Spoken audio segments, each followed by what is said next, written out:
International Television Australia. Glad to meet you. Very pleased to meet you.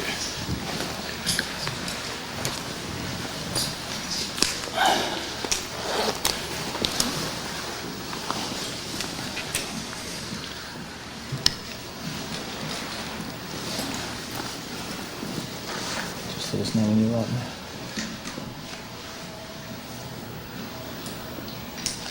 Okay, before we start, of course, this is for television. You know the constraints of television, so if we can keep your responses as short and succinct as possible, it will mean that more of it will get to air at the other end. And you are talking to an Australian public, you know what they're like, very short comprehension period. Your question has to be short, that you remember. Right. If your question has many implications, then my answer cannot be short. Right.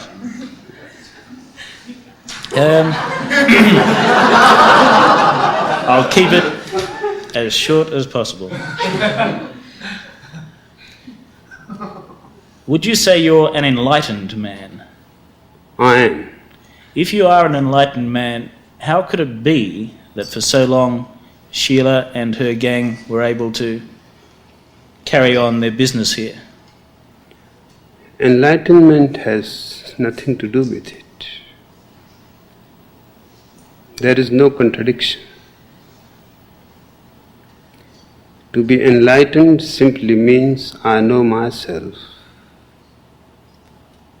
That does not mean that I know everybody. That does not mean that I know future, tomorrow. It simply means that I know my consciousness is fully awakened 24 hours. I know my inner light. I know my eternity, my deathlessness. It has nothing to do. In fact, if I was not enlightened, perhaps Sheila may not have been able to do what she was able to do. Because then I would have been just as cunning, as political, as suspicious as everybody else. My enlightenment makes me loving without any condition, trusting without any condition. It brings my childhood back to me, my innocence. And I still trust and love those people who have deceived. That is their problem that they deceived. It does not change my attitude. If they can change my attitude, they become my masters. Nobody can change by doing anything my attitude. If I love you, even if you assassinate me, I will still continue to love you. Your assassination makes no difference. You can assassinate me, but you cannot assassinate my love. What do you say to those then that contend that Sheila and her gang really had your encouragement and that at a certain period you cut them off and they are convenient scapegoats? Not my encouragement. Don't try to make your own implications. When I am present here, you ask me. I was silent for 3.5 years and in isolation. And I was not interested at all in any information. I was not reading any newspaper, seeing no television, getting no information. Everybody who was approachable to me, only 4 persons, Sheila as my secretary, my physician, my dentist, and my caretaker. They were told not to bring any unnecessary information to me. I don't want anything. I want to be left alone. So my silence is not an encouragement. My silence became an opportunity for them. But it is not an encouragement from my side. What damage have they done? They have done much damage. They have tried to kill innocent sannyasins. They have killed a man,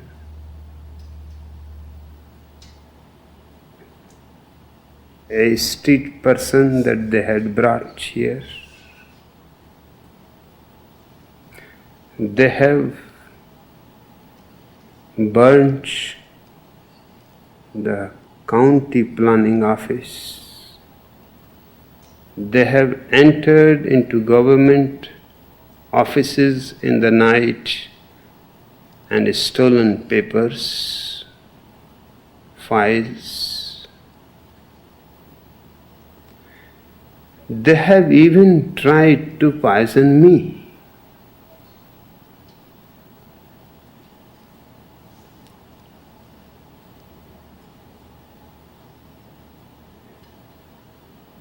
They have made a bank account in Switzerland. Just yesterday I have been informed by Sheila's old secretary that at least $43 million are in the account, and she was Sheila's secretary 5 years before. So in these 5 years, what else they may have accumulated there?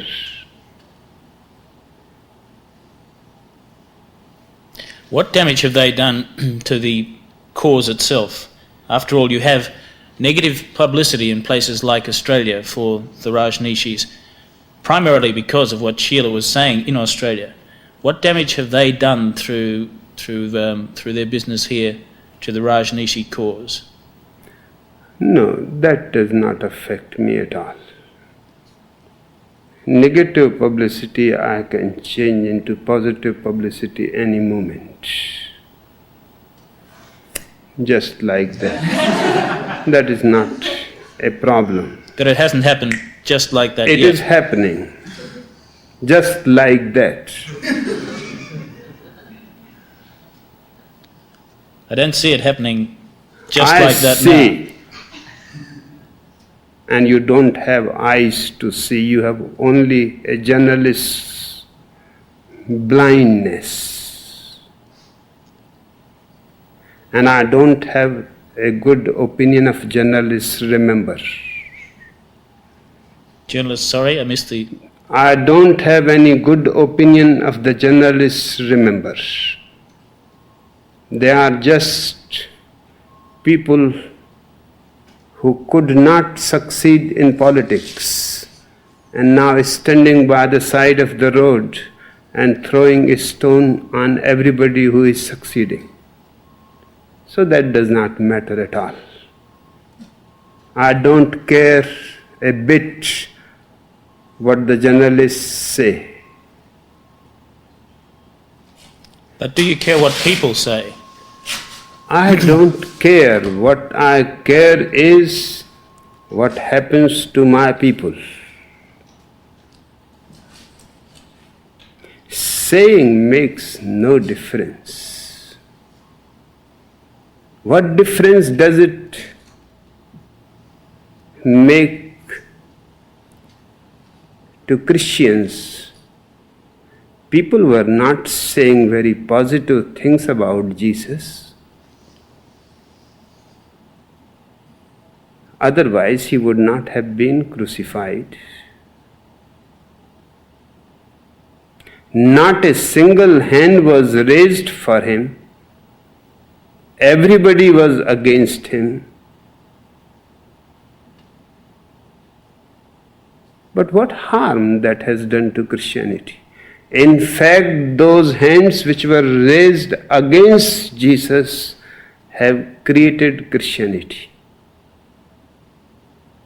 If Jesus was not crucified, there would have been no Christianity at all. Because Jesus was a Jew, born a Jew, lived as a Jew, died as a Jew, had never thought or dreamt that he is a Christian.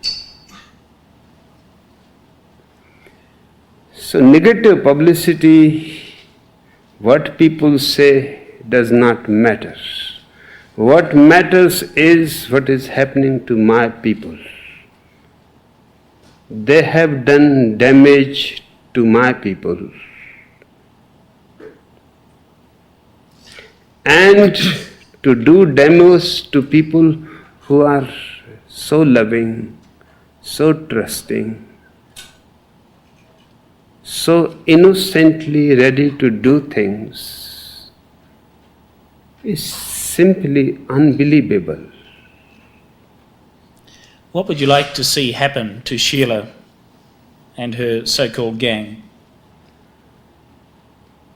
I would like them to come back and be treated in the university here. We have all kinds of psychotherapies, because in my understanding, every criminal is a sick person psychologically.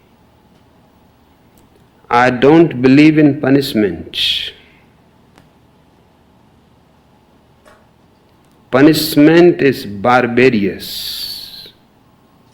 And all the courts of the world and all the governments of the world and all the laws of the world are still barbarous. For example, a man wants to commit suicide and is caught. Then the court sentences him to death. Great minds. He has failed in committing suicide. Now they are killing him because he was trying to kill himself.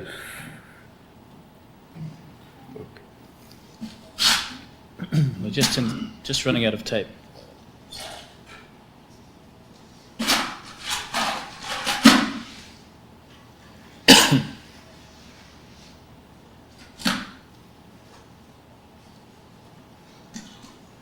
Okay?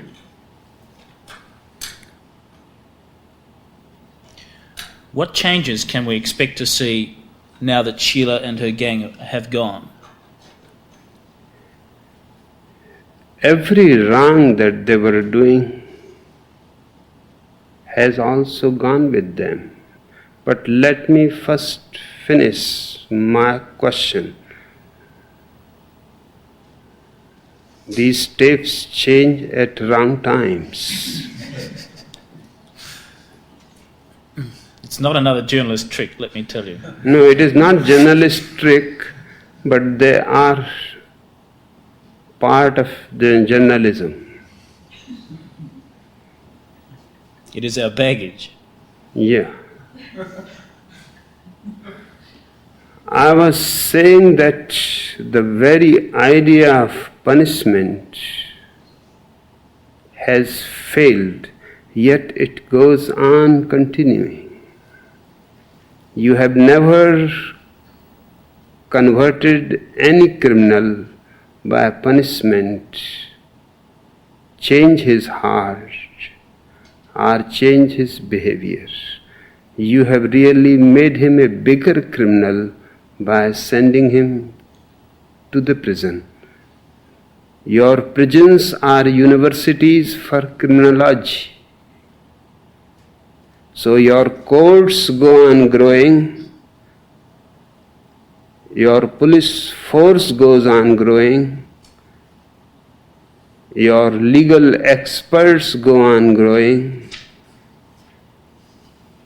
at the expense of poor criminals.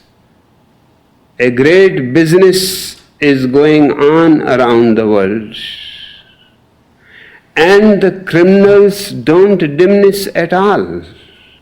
They are growing faster than your courts, and nobody sees a simple fact that anybody who commits a rape must be having a repressed sexuality, so much so that he becomes obsessed with it, almost possessed by it, and does something which he would have never done if he was in his senses. All that he needs is a psychiatric treatment. The rape he has committed is not his responsibility, is the responsibility of all the religions who have been teaching celibacy, repression of sex. If you want to punish, then punish Ayatollah Khomeini, punish Pope the Polak, punish the idiot Sankaracharya. But why punish these poor people who are just victims? So if you ask me what I would like to do with Sheila and her gang, I would like them to come back.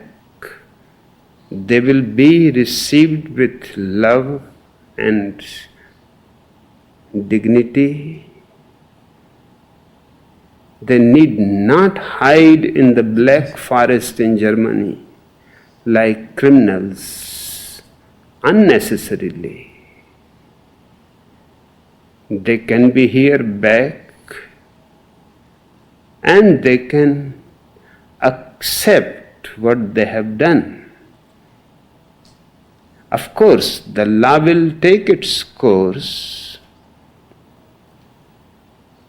but we can fight for them. Right now they have put us in a position that we have to fight against them. But you are prepared to defend them under those circumstances against any FBI charges or... No, right now no, unless they come here. Right now we are going to expose them to every charge possible. If they have courage, they should come back and see how they are received. And then we will try in every way to fight for them.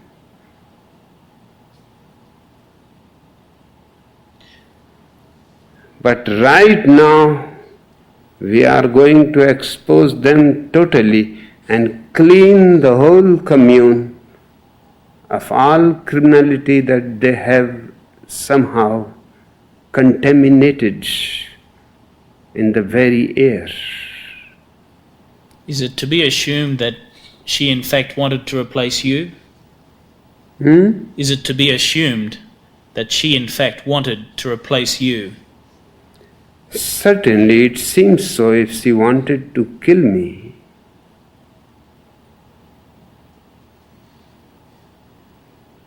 Or poison me slowly so I remain sick and cannot start being again amidst my people. Certainly that was the desire. And in 3.5 years, she got the idea because she became a celebrity.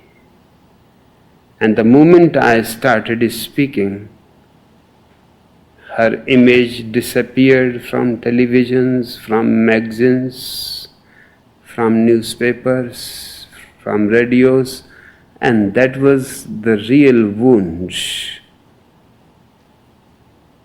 She was persuading me that it is against my health to speak. I said, even if it is against my health, what am I to do with the health?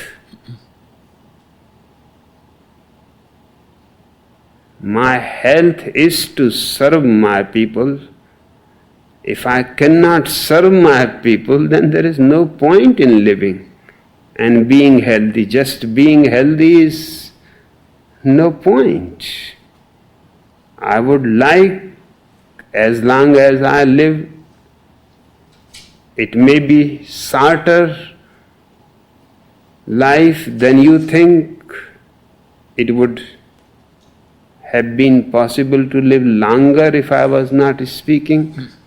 I am willing to live shorter, but I would like to speak to my people because I have so many things yet to say. My philosophy of life is not yet complete.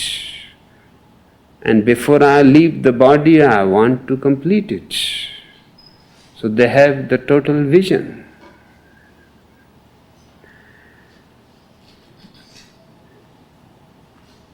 She tried to put guards on top of my residence.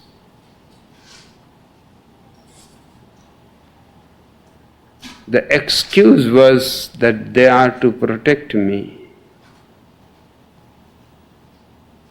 But the reality was different. Because as she has left, those guards are coming, crying and weeping that they have been put to take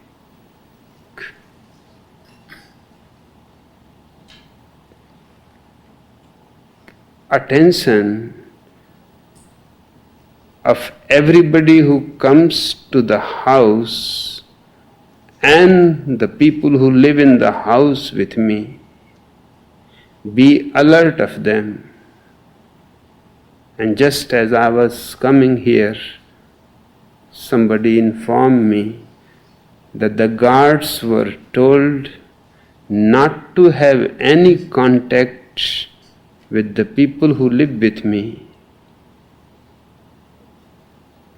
Not even to smile at them, not even to wave at them, not even to recognize that they are there. One girl was in love with one of the guards. The guard was told that you stop all connections with the girl.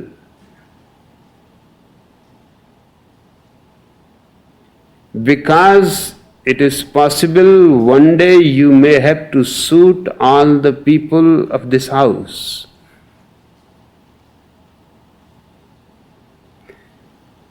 So they were not only ready to kill me, they were ready to kill all the people who are very close to me.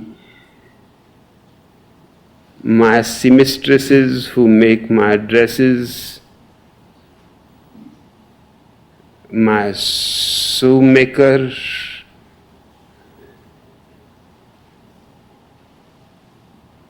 my doctors, my dentist, my nurse, my caretaker, my kitchen people, the cleaners, everybody lives with me in the house.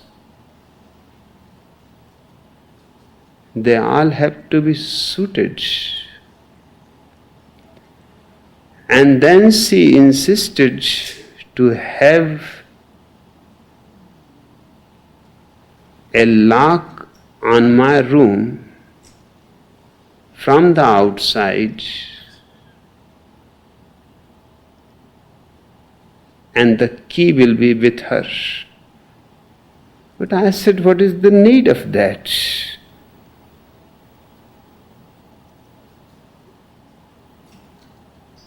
She said it was just emergency. In any time if the guards phone her that there is some emergency, she can immediately come. I said, you live at least 10 minutes away from my house. The guards can phone just inside the house and everything can be arranged before you will be arriving. But she insisted, so I said, okay, you can put. I have no fear of death or anything. You can put, if it is your enjoyment and if you feel that is security, put. But the people of my house, my caretaker, did not feel at ease with the idea. So she put another lock from inside. Then she said that because you have only one bathroom and sometimes something goes wrong in the plumbing, in the water system, it is better to have another bathroom so that your routine is not disturbed. I said, you can make another bathroom. She made another bathroom, and just now we have discovered it is bulletproof. But what a bathroom needs to be bulletproof. And it has a door from outside of the house for the cleaner, but she must be having another key for that door. And from that door, anybody can enter and shoot me lying down or sitting and escape without entering the house. And even you can manage to shoot the person who has assassinated me. The bathroom is bulletproof. No bullet can enter in the bathroom. She has just to shoot me or anybody in her place and enter into the bathroom, that's all. And from the bathroom she can go out without anybody in the house knowing about it.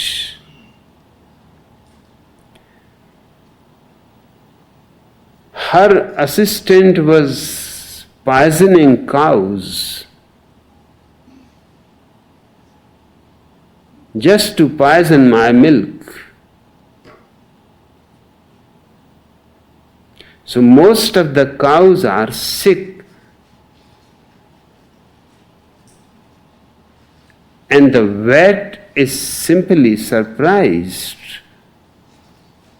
that there is no disease, why they are sick. And it has been revealed just yesterday that Sheila's assistant Pooja, who was a medical person, has been visiting the place every night, and nobody knows for what. She must be injecting slow poisons to cows.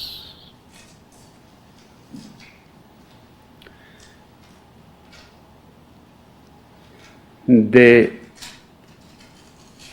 attempted to kill my physician, 3 times they made the attempt. 3rd time they were caught red-handed.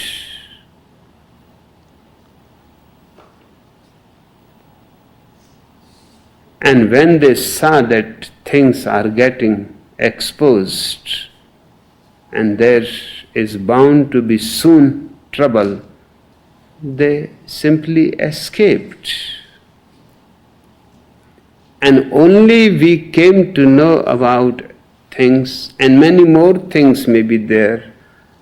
Now FBI is here. They have their office here now for a few days, so that everybody can come and give the information. And they are simply surprised when they saw the bugging devices. My room was bugged. The whole hotel was bugged. My caretaker's room was bugged. Other houses of people who had a certain intimacy to me were bugged. Everybody's phone was listened, taped. And the FBI people were surprised to see the sophisticated instruments that they had been using. They said these sophisticated instruments were not used even in Watergate.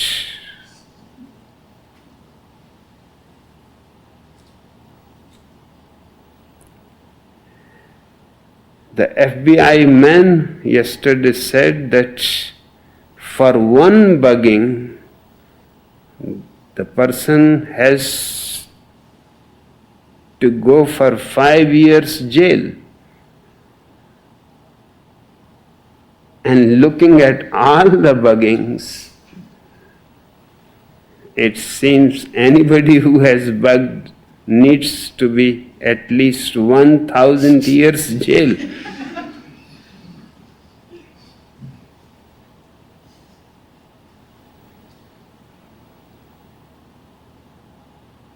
So it is feeling purer, cleaner. People are happy. A fear, a paranoia, a nightmare is gone. And it will not be possible to repeat it. For the simple reason, because I will be speaking and I will not go in silence again. One silence has been enough. What do you say to people who, because of this episode and because of past history, particularly here in Oregon, have viewed the Rajneeshis with, if not suspicion, even perhaps fear? What do you say to those people about the Rajneeshi?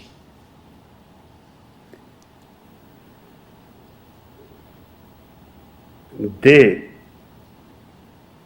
should not fear anymore.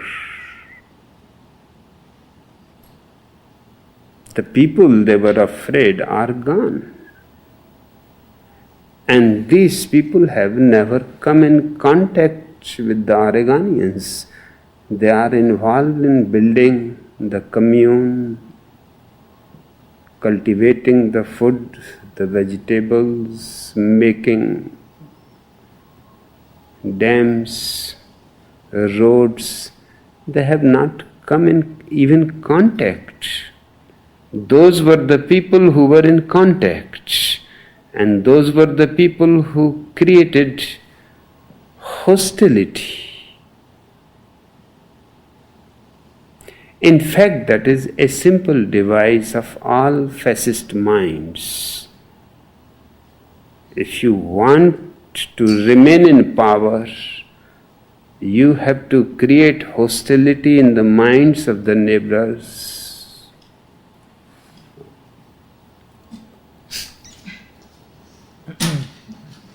It was only mid-sentence that time, it wasn't so bad.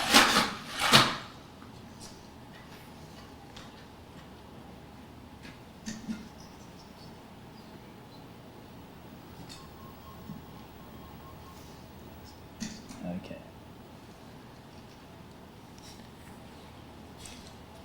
Could I ask you, you've said before that it might be possible that you could go to Australia. In fact, you've been somewhat ambivalent about it. When asked, I think you say, well, I could, might, maybe, maybe not. About? You might go to Australia. No. Absolutely not.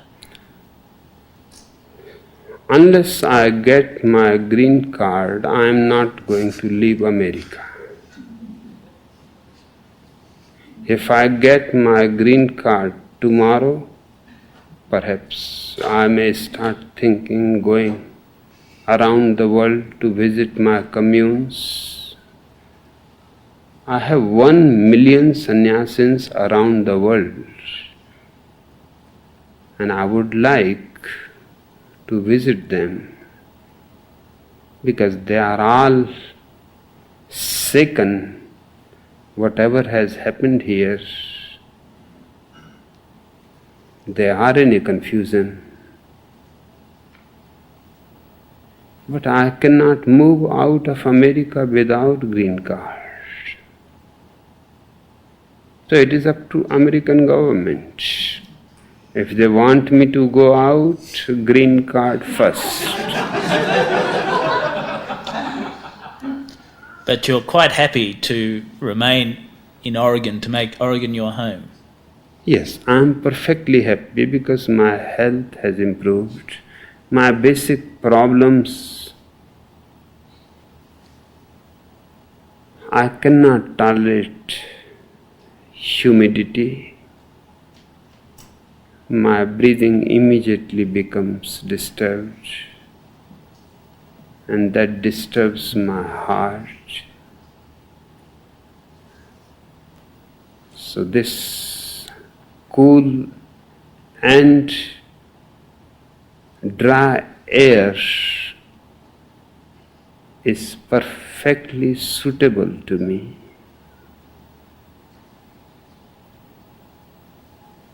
I am allergic. Now, allergy is not a disease that you can cure. You can only take precautions. You can avoid it. Perfume, any kind of perfume, immediately gives me an attack of eczema.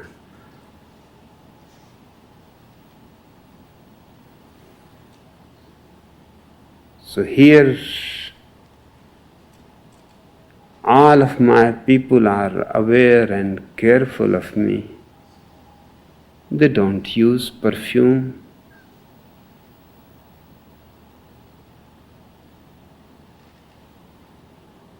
But in the outside world, it is a little difficult. We cannot force everybody not to use perfume.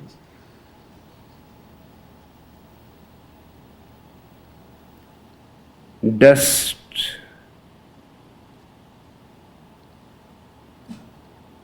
smoke, anything can trigger my allergies. So because we have managed the whole place in such a way that the whole commune is air conditioned, no question of dust. The nearest neighbor is 20 miles away, so no question of any neighbor creating a smoke, which was a continuous problem in India. We had to go and beg to the neighbor that don't create a smoke, but this is not right.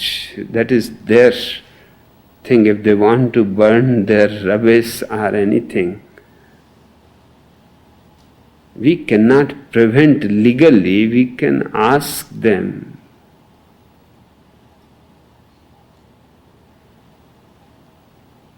We have here 126 square miles area,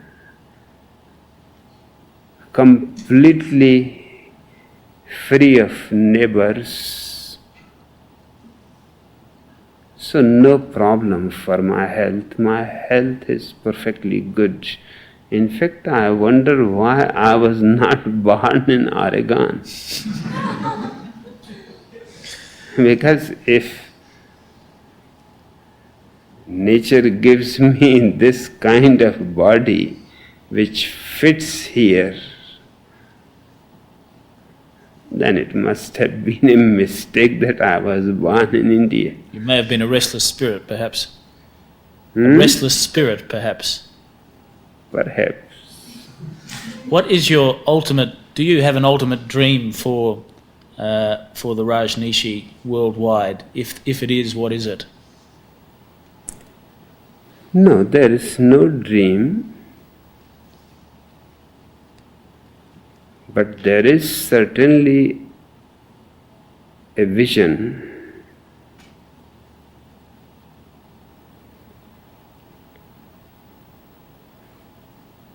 that anybody who loves me has not to become conditioned like other old religions. He has not to follow me blindly. I don't require any faith, any belief. I want my people to trust in doubt. Doubt to me is one of the greatest values. It is doubt that has created science in 300 years, and religion has been trying to create life based on belief for 10,000 years, and nothing has come out of it. In 300 years, in spite of all the hindrances created by religions, science has contributed immensely to every dimension of life. And the reason is its functioning is not belief, it is doubt. I want a religion based on doubt, inquiry. So naturally there is no question of any ideology to believe in. I am not giving any ideology.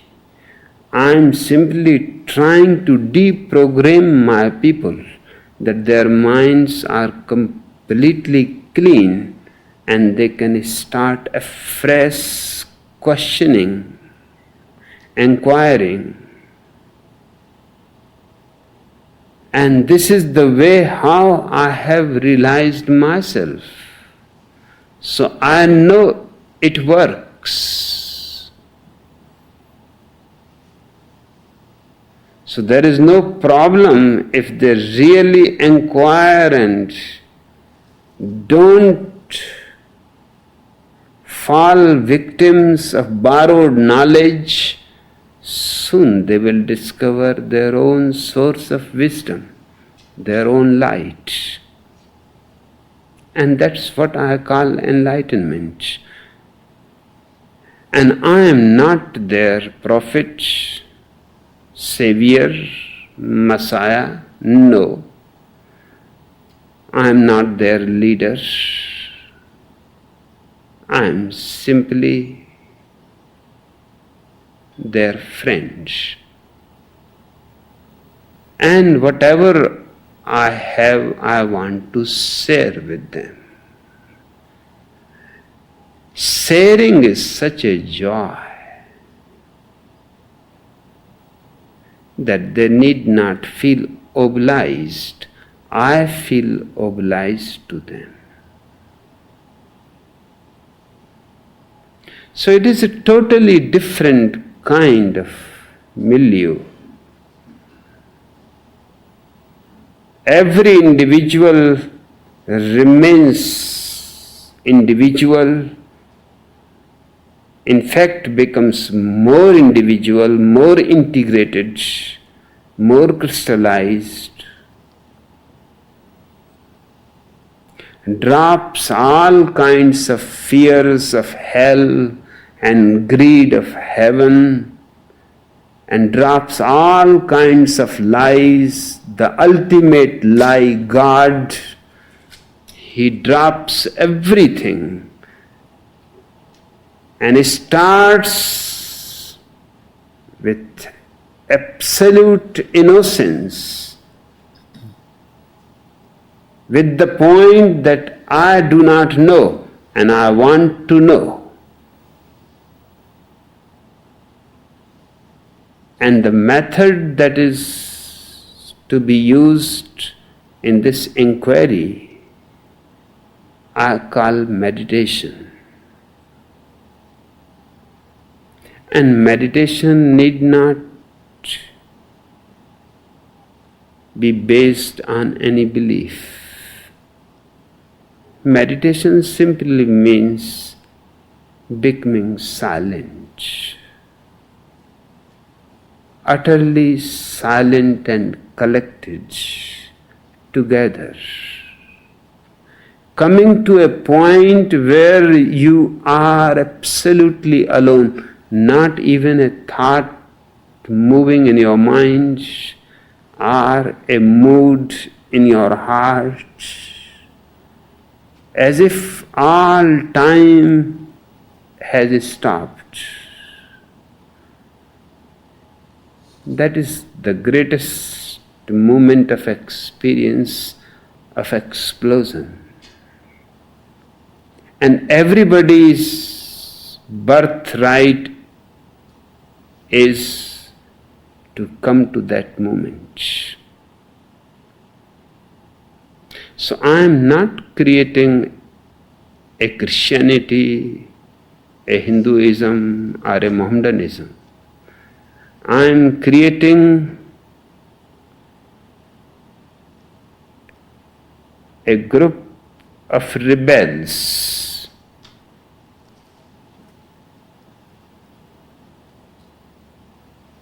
Okay, how much have we got left? Do you want to get some? Yeah, can we get some cutaways? Right. Thank you. We just want to get some cutaways if we can. The first interrogation is now complete. Good. I think that you have a keen sense of humour. Is humour an important? How important an element is humour? It's very important. Serious people are sick.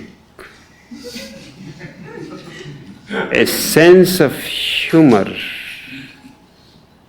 makes you more alive, I agree. more healthy. Would you describe yourself then, perhaps even as a comic? You can. I am. Because it's an important ingredient. It is. Sense of humor is absolutely essential for human health. Without it, something is psychologically wrong with the person. A man who cannot laugh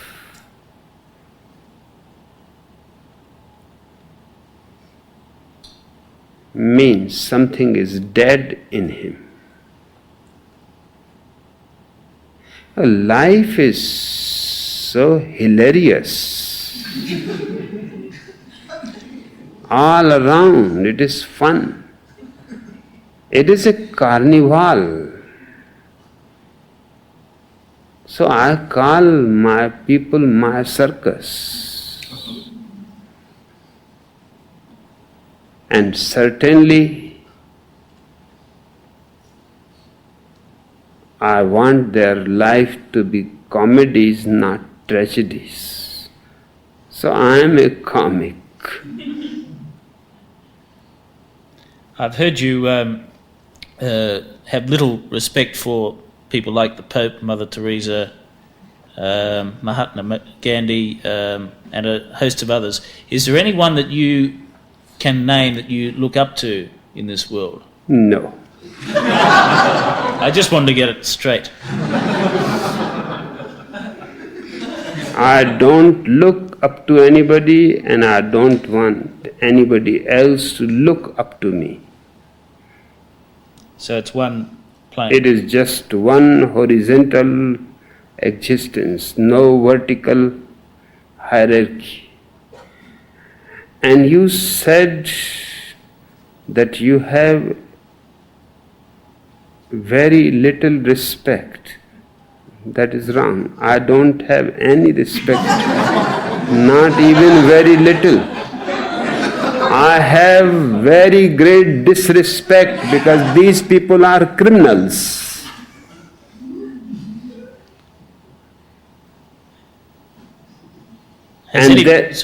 And their crimes are far bigger than the people you go on hanging or giving them electric chairs. These people are real criminals. For example, Mother Teresa. You reward this woman with Nobel Prize. Universities go on giving her delegates. Countries go on pouring on awards on her. And what she is doing? All she is doing is collecting orphans and converting them into Catholicism.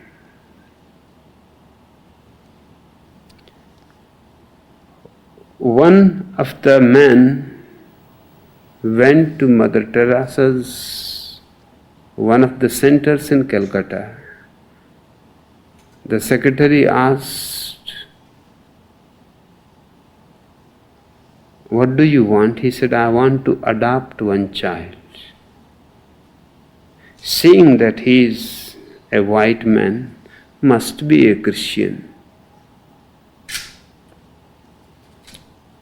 She said, "We have 700 orphans. You can choose any. But first fill this form." In that form, he had to fill his religion, and he filled Protestant Christianity. And the girl said, "You just wait. I will have to ask Mother Teresa about it." And back came Mother Teresa herself and said, "We are sorry.